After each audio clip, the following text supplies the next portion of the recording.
말씀을 통해서 우리 같이 은혜를 입었으면 좋겠습니다. 다윗을 이어서 솔로몬이 왕이 됐는데요. 열왕기의 흐름을 따라가다 보면 솔로몬이 왕이 되고 난 다음에 해야 될 일이 꽤 많아 보이는 걸 확인할 수 있습니다. 솔로몬의 정적들이 있었다라고 하는 것을 확인할 수 있습니다. 분명히 하나님께서 솔로몬을 왕으로 세우셨는데 그 하나님의 뜻을 따르지 못하고 계속해서 왕이 되려고 했었던 사람들이 있습니다. 그런 사람들의 반란을 꿈꾸는 그런 사람들이 있었는데요. 아도니아와 같은 사람들. 그전에는 누가 있었습니까?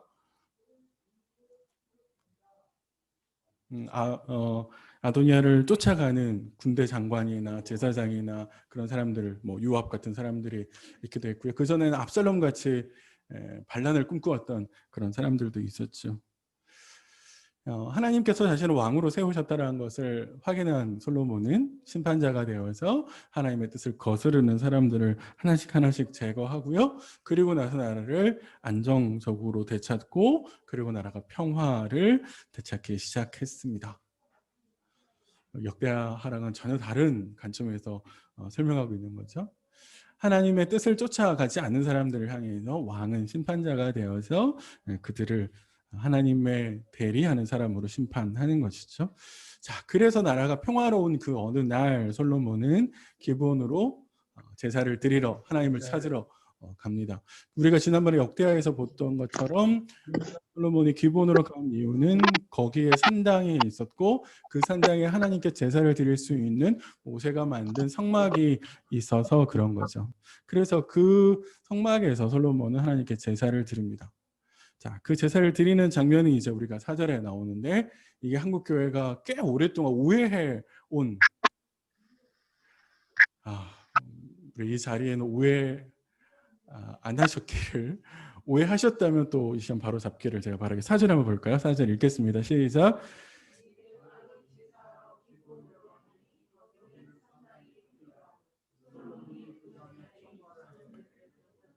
예, 이게 번역을 일천번제라고 번역을 해놨기 때문에 횟수라고 생각을 해서 제가 처음 사역 시작할 때 교회에서 어떤 집사님이 그때 제가 전도사님 제가 1000번제를 쌓아요. 그래서 오늘 700 며칠째 제가 지금 새벽 기도를 하고 있어요. 이렇게 얘기를 해요. 어떤 분은 매주 드리는 헌금의 넘버링을 메워서 이거 1000번째 제가 약속하고 그래서 지금 몇십 번째 하고 있어요. 이렇게 얘기해요.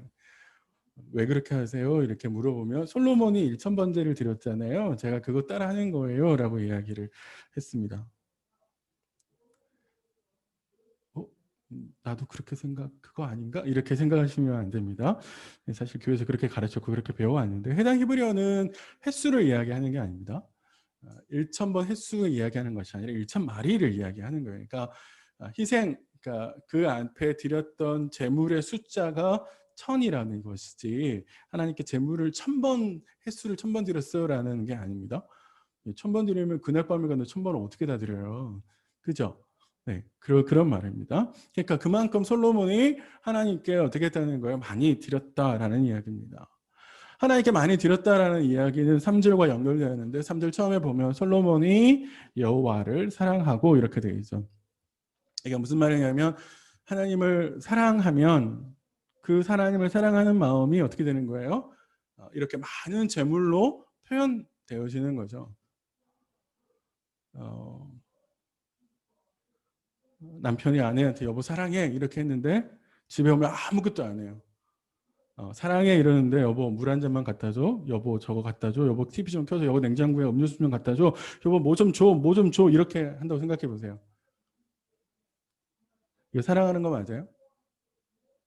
사랑한다라는 말은 드러나는 거죠. 하나님을 향한 사랑의 마음은 드러나야 됩니다. 표현되어져야 되는 거죠. 하나님을 사랑하기 때문에 솔로몬은 자기가 가지고 있는 것을 아낌없이 드리고 자신을 하나님께 헌신하는 것이죠. 그래서 마음이 굉장히 중요합니다. 그런데 자꾸 우리가 하는 건 뭐냐? 마음만 가지려고. 마음만 드리려고 그래요.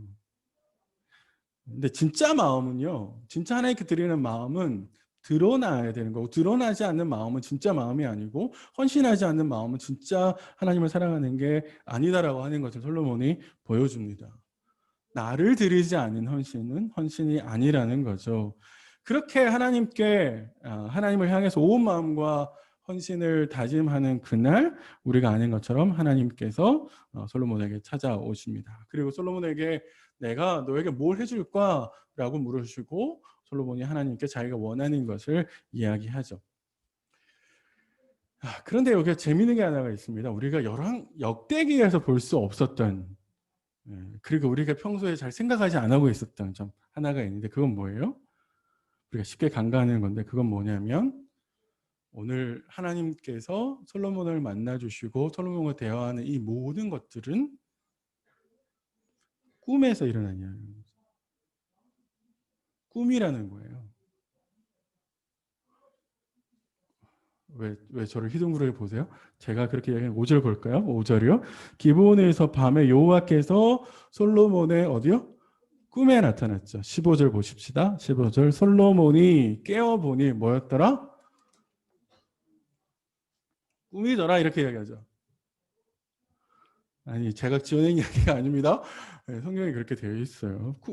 꿈이었어. 실제로 일어난 일이 아니야. 이거 실화가 아니야? 막 이렇게 생각하실 수 있을 것 같아요.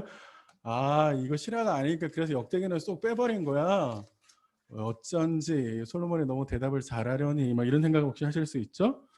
혹시 배신감 느끼시나요? 아니 그 배신감은 안 느끼세요? 배신감 정도는 아니세요? 예. 우리의 생각에서 보면 전 꿈을 자주 꾸거든요. 전 스트레스를 받으면 군대에 있는 꿈을 꿔요. 조금 더 스트레스를 받으면 쫓기는 꿈을 꿔요. 진짜 죽을 것 같은 스트레스를 받으면 어떻게 되는지 아세요? 군대에서 쫓겨가는 꿈을 꿔요.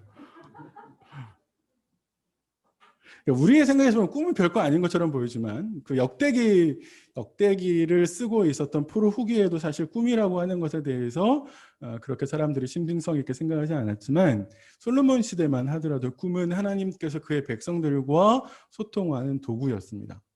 근데 이런 소통의 도구가 변질되어서 말씀을 전문적으로 가리키는 선지자들이 나오고 다음부터는 꿈을 잘 사용하지는 않았었습니다. 그러니까 우리가 생각할 뭐 꿈이야 이런 게 아니라 하나님께서 솔로몬의 꿈에 나오셨다는 것은 꿈에서 솔로몬과 대화를 하는 거죠.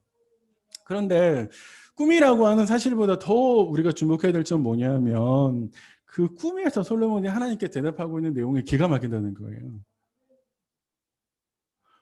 내가 꿈을 꾸었는데 꿈에서 내가 말하는 걸 내가 통제할 수 있어요? 내가 꿈에서 뭔가를 대답을 해야 하는데 그거를 내가 의식적으로 뭔가를 하지 못하죠. 그런데 보세요. 솔로몬의 이야기는 굉장히 신앙 고백적이잖아요. 굉장히 모범적인 강구를 하고 있거든요. 그야말로 기도는 이렇게 해야 되는 것이고 강구는 이렇게 해야 되는 것이고 왕은 이런 모습을 보여야 돼라고 하는 FM의 모습을 정확하게 솔로몬이 그것도 꿈에서 보여주고 있잖아요. 그러니까 어떻게 이렇게 할 수 있느냐라는 거예요. 어떻게 이게 꿈에서 가능할 수 있냐.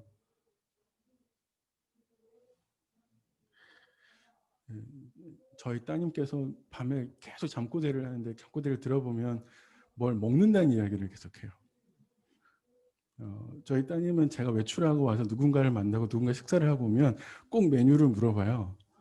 뭐 먹었어 아빠? 이렇게. 그래서 그 제가 먹은 것이 자기가 먹은 거에 비해서 조금 덜 하면 그로 넘어가는데 제가 조금 더 고가의 비싼 걸 먹으면 약간 기분 나빠해요.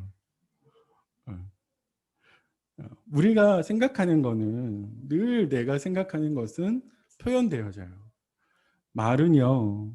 우리 입에서 나오는 말은 그냥 나오는 게 아니잖아요. 말은 뭘 보여줘요?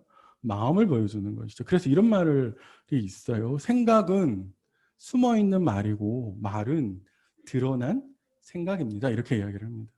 그러니까 말은 마음의 생각을 드러내는 거죠. 말은 그런데 마음은 안 그래요. 거짓말이에요.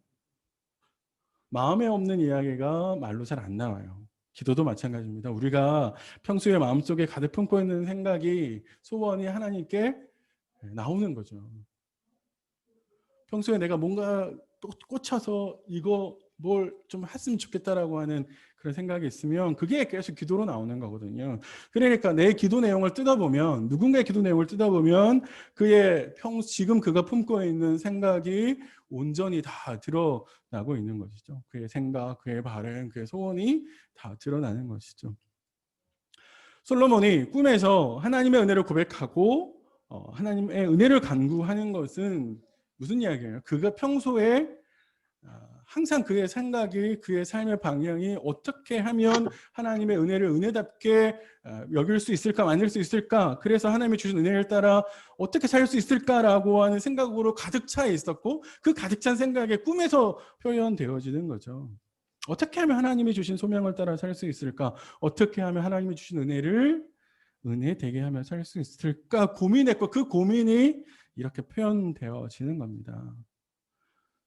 그런 질문이 솔로몬의 마음속에 가득 차 있기 때문에 꿈에서조차 나오는 거죠. 사실 그래서 우리가 어떤 질문을 가지고 살아가는가 하는 것이 굉장히 중요합니다. 하나님이 꿈에 솔로몬에게 질문한 게 그거잖아요. 내가 뭐 줄까? 우리가 진짜 하나님이 오셔서 해주시기를 바라는 질문이잖아요. 그죠? 하나님 지금 오셔가지고 뭐 줄까? 이렇게 했을 때 뭘 구하시겠어요?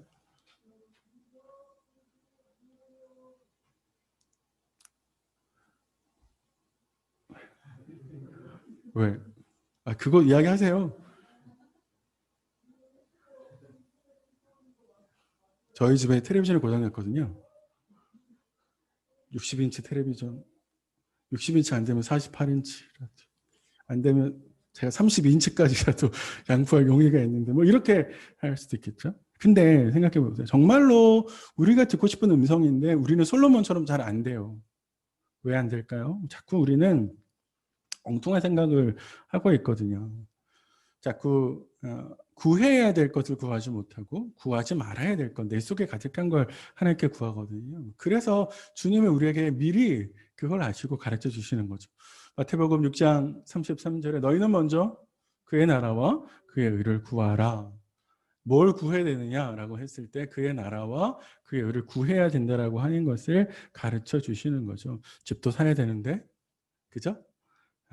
우리나라 지금 집값이 장난이 아니고 정부가 집값을 잡으려고 할 때마다 집값은 더 튀고, 그러니까 오죽했으면 정부가 아무것도 안 했으면 좋겠다라고 하는 이야기를 할 정도로 지금 어렵습니다. 직장에서 승진도 해야 되고 애들 취직도 해야 되고 노년에 좀 평안하게 보내려면 여유 자금이 있어야 돼. 이런 것들이 우리 속에 가득 차 있죠. 이런 게 가득 차 있으면 진짜 그야말로 꿈속에서 하나님이 탁 나타났을 때 하나님, 솔로몬이 보여주는 이런 모습대로 기도할 수 없죠. 우리가 하나님께 그렇게 기도할 수 없습니다. 사실 근데 이게 우리 안의 문제죠. 내 안에 늘 이런 생각으로 가득 차 있기 때문에 우리는 진짜 하나님께서 일하시고 역사하시고 이끌어 가시는 것을 경험하지 못하죠. 경험하지 못하기 때문에 늘 내 생각, 내 필요에 갇혀서 우물안 개구리처럼 늘 거기서 찬방거리고 살고 있는 거거든요. 10년 전에 내 고민이 여전히 10년 후에 똑같이 되고 있고 10년 전에 내 신앙이 그대로 지금도 이어져 오고 있는 거죠. 신앙은 잘하지 않는데 내 욕심만은 자라가죠. 그래서 내 욕심의 온물에서 개구리처럼 오늘도 그것이 사실이고 진리인 것처럼 살아갈 수 있죠. 우리 믿음의 교회 성도들은, 우리들은 그렇지 않기를 주님의 이름으로 축원드립니다. 제가 기대했던 대답의 목소리는 아니었어요. 근데 하나님이 질문했을 때 솔로몬이 어떻게 대답하는지 보실까요? 솔로몬이 어떻게 대답하는지 6절을 한 번만 읽어보겠습니다. 시작. 주의 종 내 아버지 다윗이 성실과 공의와 정직한 마음으로 주와 함께 주 앞에서 행함으로 주께서 그에게 큰 은혜를 베푸셨고 주께서 또 그를 위하여 이 큰 은혜를 항상 주사 오늘날 같이 그의 자리에 앉을 아들을 그에게 주셨나이다. 네. 무엇을 줄까? 하나님의 질문하셨는데 그 질문에 대해서 솔로몬의 첫 번째 하는 이야기가 이거예요. 솔로몬은 아버지 다윗의 이야기를 끄집어냅니다. 그리고 아버지 다윗의 인생을 한마디로 요약합니다. 그게 어떻게 돼요? 진짜 아버지 다윗의 인생을 요약하는 솔로몬의 이 대목이 진짜 멋있어요. 성실과 공의와 정직한 마음으로 주와 함께 주 앞에서 이렇게. 제가 이걸 설교 준비를 하면서 서재 제 책상 맞은편 벽에다가 이거 크게 써가지고 주와 함께 주 앞에서 이 말 써놓으면 좋겠다 이런 생각을 했었습니다. 성실과 공의와 정직은 다윗의 삶의 모습과 태도였고요. 주와 함께 주 앞에서라는 말은 다윗의 삶의 방향을 보여주는 말이죠. 그렇게 살았다라는 겁니다. 제가 제 인생을 되돌아보면서 이 인생을 끝에 가실 때 내 인생을 이렇게 요약할 수 있다면 제 딸이 제가 죽었을 때 아빠의 인생을 보면서 아빠의 인생은 주 앞에서 주와 함께였어 라고 물론 그렇게 안 하겠지만 그럴 수 있으면 좋겠다라는 생각을 하죠. 어떠세요? 내가 내 삶을 돌아보면서 이제 올해도 얼마 남지 않고 지난주에 또 추수감사절 보냈는데 주님 앞에서 내 모습이 내 인생을 요약할 때 내 묘비에 쓸 수 있는 말로 주와 함께 주 앞에서라는 말을 쓸 수 있다면 그러니까 얼마나 좋을까. 혹 나와 함께 신앙생활을 했던 분이 내 인생을 볼 때 나를 생각할 때 주 앞에서 주와 함께 하셨던 분이죠.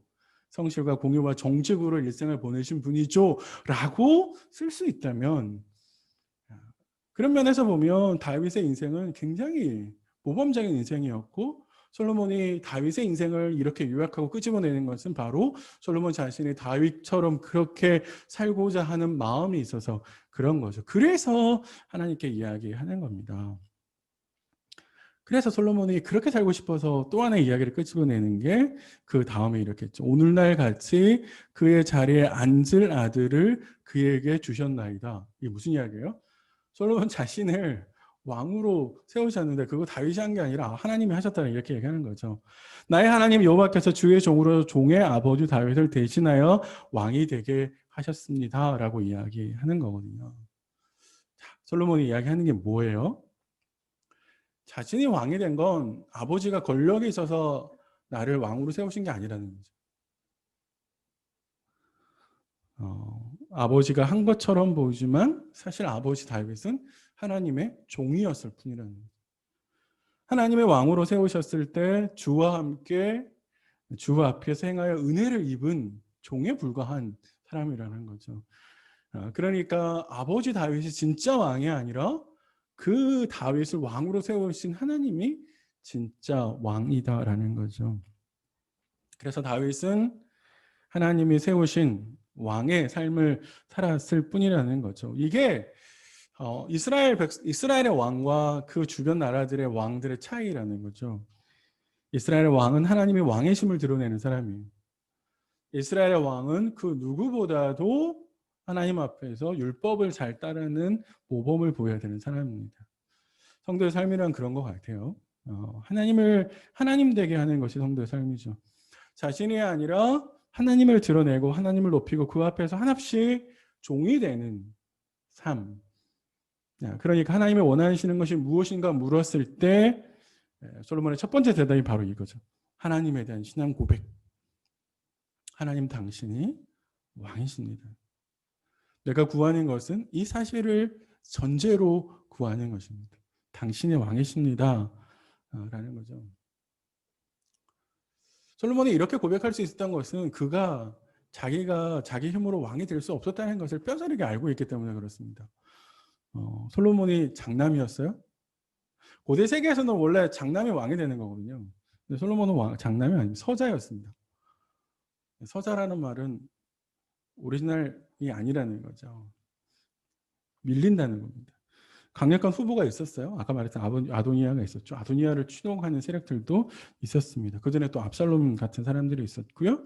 압살롬의 세력들도 있었습니다. 그러니까 그런 순서를 따져보면 인간적인 순서를 따져보면 솔로몬이 왕이 되기는 굉장히 어려웠거든요. 근데 생각해보면 아버지 다윗도 사실은 왕이 될 수 있는 사람이 아니었죠. 생각해보세요. 왕의 가문에서 태어나지 않았어요. 아버지 다윗은. 그 전에 왕이 사울이었잖아요. 사울의 가문에서 태어나지 않았습니다. 장자로 태어나지도 않았어요. 다윗은 7번째로 태어났습니다. 다 고대 세계에서 막내는요 없는 사람이에요. 진짜요. 고대 세계에서 막내는 셈을 들어가지도 않는 그런 사람이었습니다. 연약한 존재라. 그런데 그 다윗이 하나님의 은혜로 왕이 되었죠.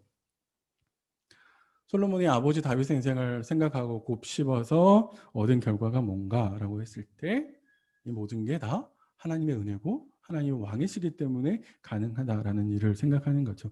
내가 왕이 될 만한 자격이 있어서가 아니라 하나님 내게 은혜를 베푸셔서 내가 왕이 되었다라는 거죠.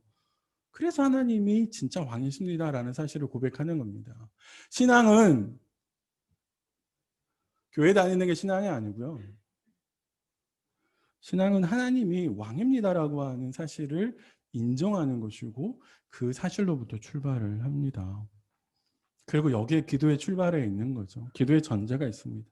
하나님이 왕이십니다라고 하는 분명한 이해와 인식이 없으면 신앙은 서지 않아요. 서는 것처럼 보이지만 서지 않습니다.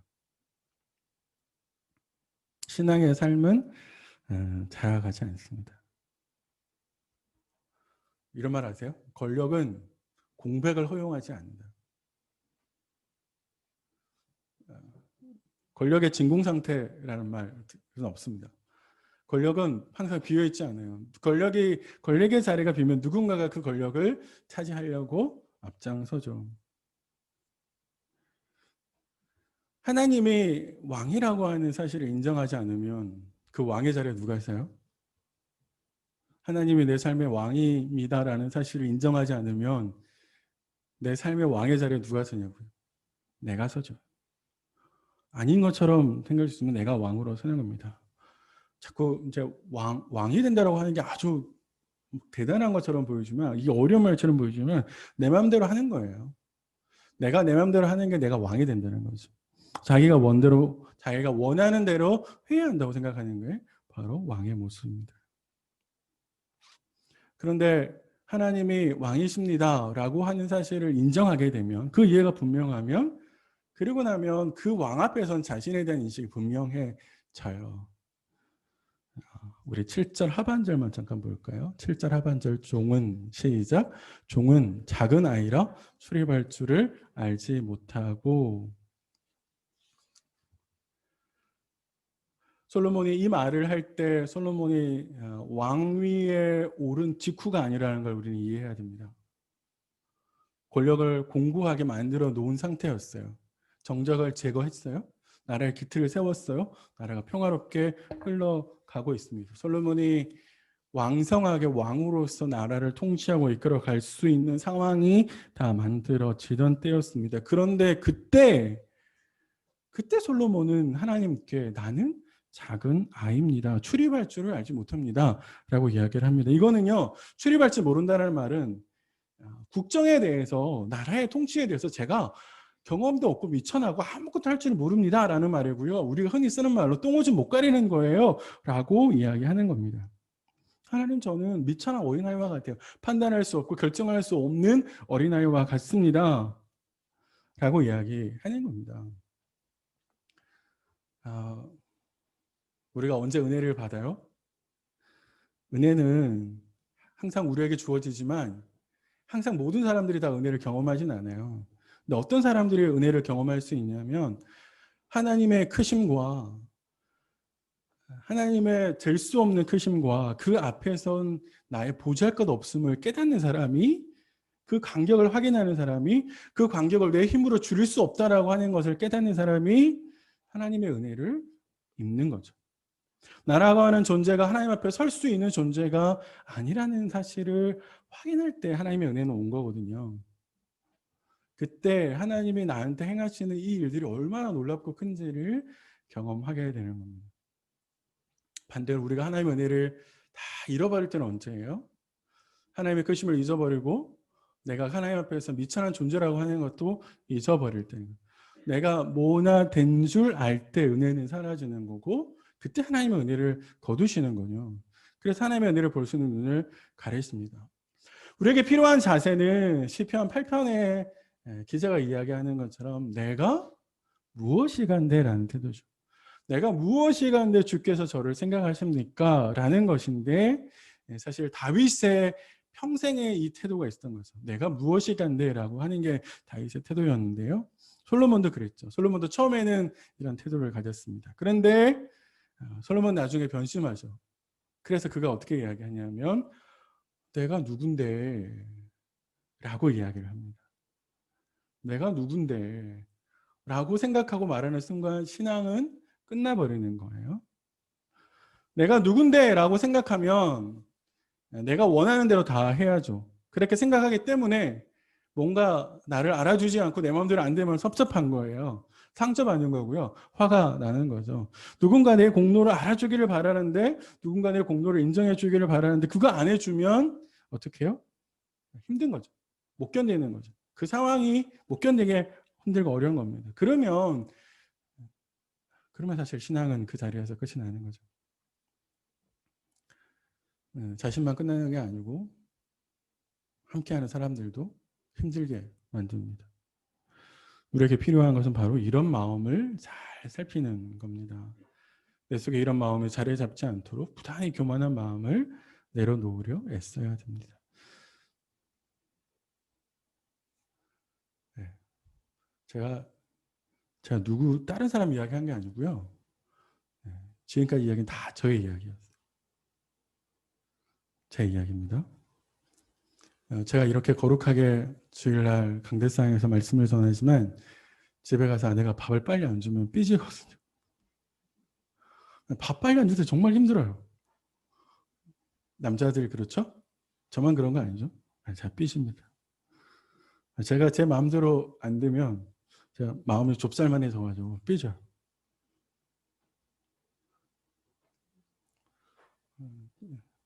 농담. 예. 그러니까 필요한 게 뭐예요? 기도하는 거예요. 하나님 앞에서 내 자신의 초라함을 보니까 기도할 수밖에 없는 거죠. 내가 아무것도 아니라고 하는 사실을 알기 때문에 하나님께 간구할 수밖에 없는 거죠. 솔로몬이 보여주는 모습이 바로 이런 거라는 겁니다. 하나님은 왕이시고 나는 아이와 같은 존재고 그런데 하나님께서 나에게 백성을 다스리라고 하는 왕의 자리를 주셨고 그 소명을 주셨습니다. 그러니까 하나님께 자신의 무능을 채울 수 있는 하나님의 능력을 구하는 거죠. 그래서 솔로몬이 이렇게 구하는 겁니다. 9절을 보세요. 누가 주의 이 많은 백성을 재판할 수 있사오리이까 듣는 마음을 종에게 주사 주의 백성을 재판하여 선악을 분별하게 하옵소서. 하나님의 백성을 맡기셨습니다. 하나님의 뜻대로 다스리라고. 그러니까 어떻게 해야 됩니까? 하나님의 뜻을 들을 수 있어야죠. 하나님의 뜻대로 백성을 다스리라고 이야기하셨으니까 하나님의 뜻이 뭐냐인지를 물어야죠. 그러니까 솔로몬이 하나님께 구하는 게 듣는 마음이에요. 듣는 마음. 듣는 마음이 뭐예요? 하나님의 말씀을 듣는 거죠. 하나님의 뜻이 뭔지를 듣는 겁니다. 매사에 하나님의 뜻이 무엇인지를 듣고자 하는 마음이에요. 하나님께 질문하는 거죠. 그건 하나님 앞에서 내가 진짜 왕이 아니다라고 하는 사실을 인식할 때 계속해서 물을 수밖에 없는 상황으로 가는 것이죠.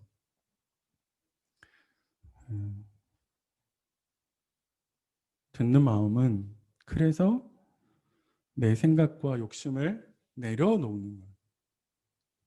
내가 하고 싶은 마음, 내가 하고 싶은 대로 게 있잖아요. 그 마음과 치열하게 싸우는 거죠. 그렇게 안 하면 죽을 것 같은 마음과 싸워서 이겨내는 겁니다. 주님의 음성을 듣고 그 음성대로 가는 거죠. 그게 듣는 마음이고 그것이 우리 안에 있어야 될 마음이기도 합니다. 말씀을 정리를 해볼까요? 신앙은 어떻게 하나님 말씀대로 살아가느냐에 있습니다. 하나님이 딱 이것만 해주시면 내가 잘할 수 있는데 하나님이 이것만 주시면 내가 잘할 수 있는데 이게 아니고요. 내게 주신 자리에서 내게 주신 것으로 어떻게 소명을 이룰까 고민하는 거죠. 솔로몬은 우리에게 사고의 전환을 요구합니다. 두 번째, 신앙은 하나님의 크심을 알고 나의 비천함을 아는 것입니다. 그분 앞에서 내가 아무것도 아니라고 하는 사실을 매일 확인해 가는 겁니다. 내가 누군지 알아?가 아니라 내가 무엇이간데 라는 태도입니다. 그래서 신앙은 하나님의 뜻을 듣는 것이고 내 생각을 내려놓는 것입니다. 오늘 함께 예배드리는 우리가 하나님의 크심을 알고 나의 비천함을 깨닫고 그래서 우리는 하나님을 의지할 수밖에 없고 하나님께 기도할 수밖에 없는 존재라고 하는 사실을 그래서 늘 듣는 마음을 가지는 그런 성도가 되기를 주님의 이름으로 축원드립니다.